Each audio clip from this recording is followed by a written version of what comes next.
Apenas aprobado, hubo de reformarse por 2 ocasiones el artículo 60 de la Ley Constitucional de Derechos Humanos y Garantías de la Ciudad de México, porque en opinión de los expertos contraponía el derecho a la propiedad con el derecho a la vivienda. De esto vamos a platicar aquí, en Juzgue Usted.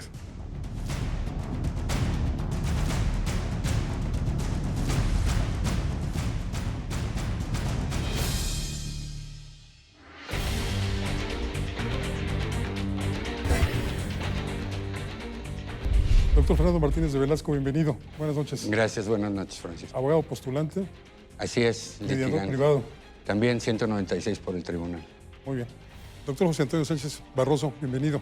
Muchas gracias por la invitación, muy buenas noches. Usted también se dedica a la docencia. Así es, en el ámbito académico. Hace un par de semanas se suscitó algo que tenía mucho tiempo que no veíamos en el ámbito jurídico de nuestro país. Abogados, barras, colegios, periodistas comenzaron a señalar deficiencias en el artículo 60 de la llamada Ley Constitucional de los Derechos Humanos de la Ciudad de México. Se hablaba ahí de la imposibilidad de que inquilinos morosos pudiesen ser desalojados. Y esto no se había visto, que tan rápidamente una legislatura cambiara la redacción de ese artículo. ¿Sí obedeció a las presiones, doctor?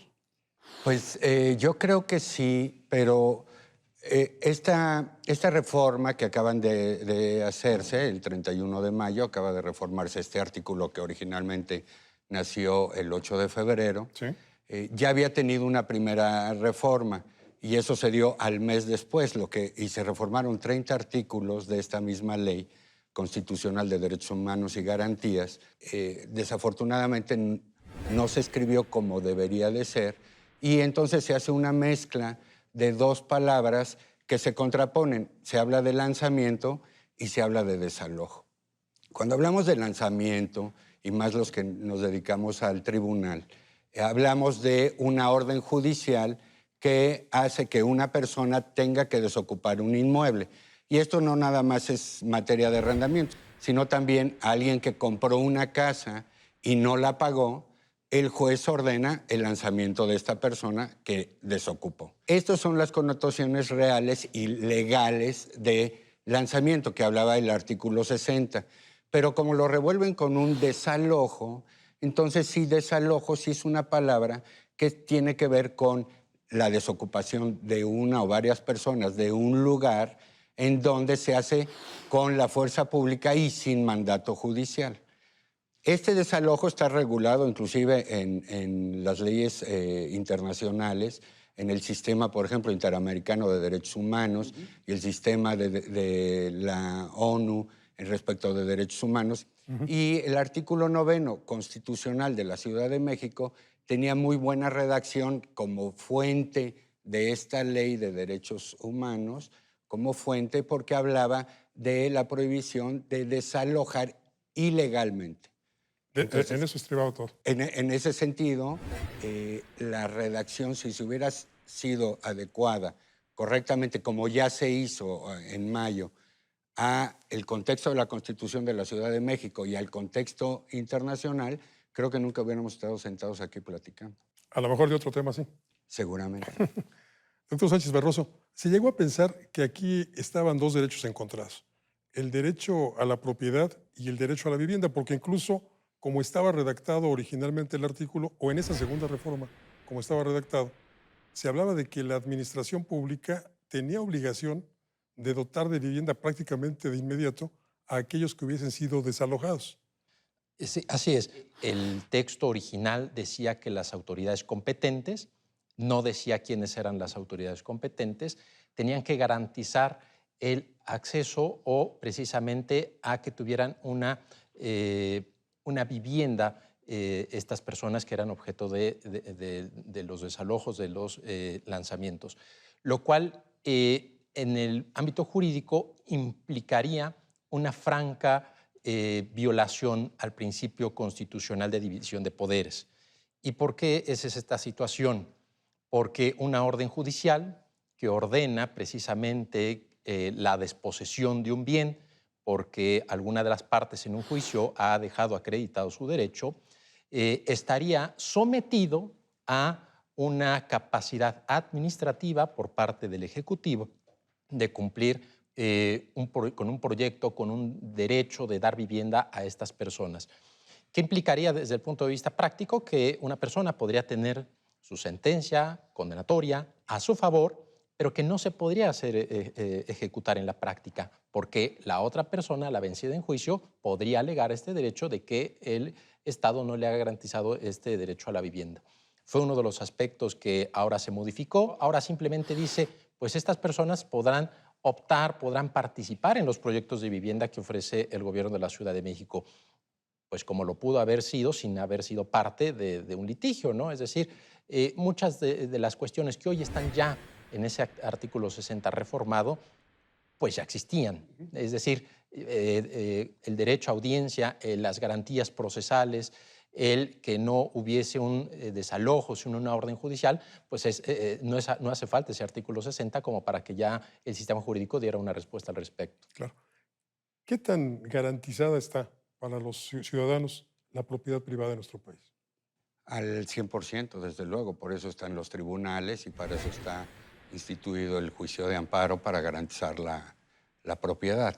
El tema es las redacciones de las leyes que hacen que a veces se abran estos agujeros en las interpretaciones que permiten que se juegue un poco con las frases y pareciera que se está vulnerando la propiedad privada, cuando en realidad ni en el sentido ni en la vida jurídica está sucediendo. ¿Y qué con la extinción de dominio, por ejemplo, o con las expropiaciones? Son cosas, creo que distintas. Una expropiación para ampliar una calle, para construir una línea del metro, para construir un puente peatonal, algo que va a beneficiar a la sociedad. La persona tiene unas garantías constitucionales ampliamente reconocidas. La extinción de dominio, cuando se han acreditado precisamente que esos bienes eran objeto, producto o consecuencia de ciertos ilícitos señalados por la propia ley. Y otro sería el tema, pues el artículo 60, en su redacción que ya hemos comentado, que coincidió con el licenciado, pues efectivamente no nada más era en materia de arrendamiento, había otras figuras jurídicas, un crédito hipotecario otorgado por una institución de crédito en el que precisamente la persona acreditada dejaba de pagar y pues obviamente el banco quiere recuperar su inversión, quiere ejecutar la garantía, es decir, ¿Era equiparable a un arrendamiento este pago hipotecario? No solamente el arrendamiento, un crédito hipotecario, ¿no? Que pudiéramos contratar con cualquier banco, con una institución de fomento a la vivienda nacional, se deja de pagar, pues obviamente la persona que prestó dinero quiere recuperar a través de las garantías. Y era uno de los focos rojos que tenía este artículo 60, ¿no? El artículo constitucional 27 señala que el Estado es originario, el propietario de las tierras que hay en el país. Correcto. ¿Cómo se transmite esta propiedad a los privados? Es una posesión, es una propiedad derivada que permite la propia Constitución mantener la propiedad privada con las modalidades y con las restricciones que impone la propia Constitución.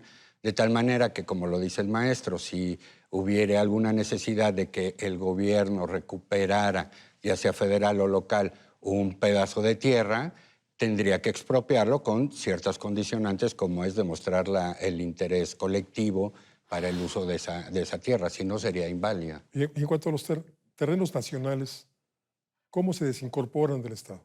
Es todo un proceso, es un proceso bastante largo y complicado, en donde se tiene que demostrar la falta de uso por parte del gobierno y el interés por parte de una colectividad para desincorporarlo del fuero federal y entregárselo a los particulares. Pero es un procedimiento bastante complicado y largo.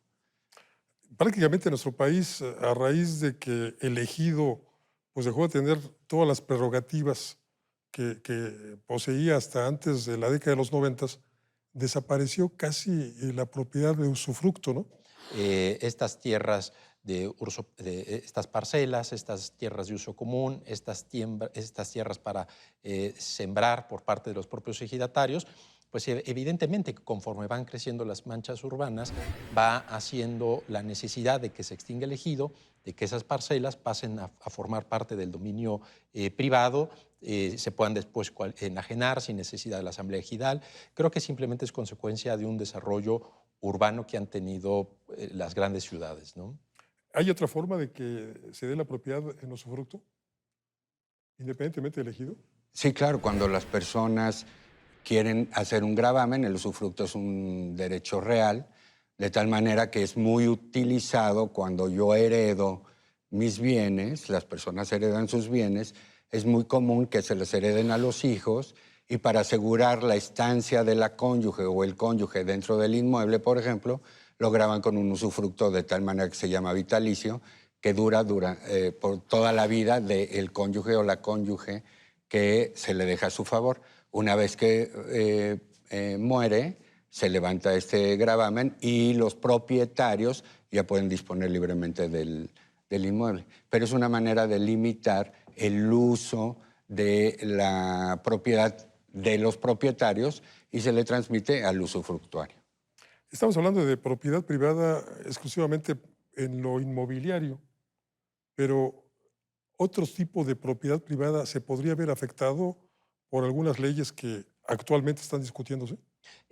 Hay otro tipo de bienes muebles, que podrían ser las acciones o partes sociales representativas de capital social de personas morales, en las que también ya hay importantes reformas ya publicadas, ya en vigor, en particular a la Ley General de Sociedades Mercantiles, en que cuando hay un movimiento accionario, cuando hay transmisión de acciones, se debe de dar un aviso porque ahora se ha considerado que es benéfico para los terceros que se sepa quién es el titular de ese tipo de bienes. Son temas interesantes, ¿no? Que digamos, todos con el afán de buscar la mayor seguridad en nuestras transacciones comerciales. En nuestras propiedades. Así es.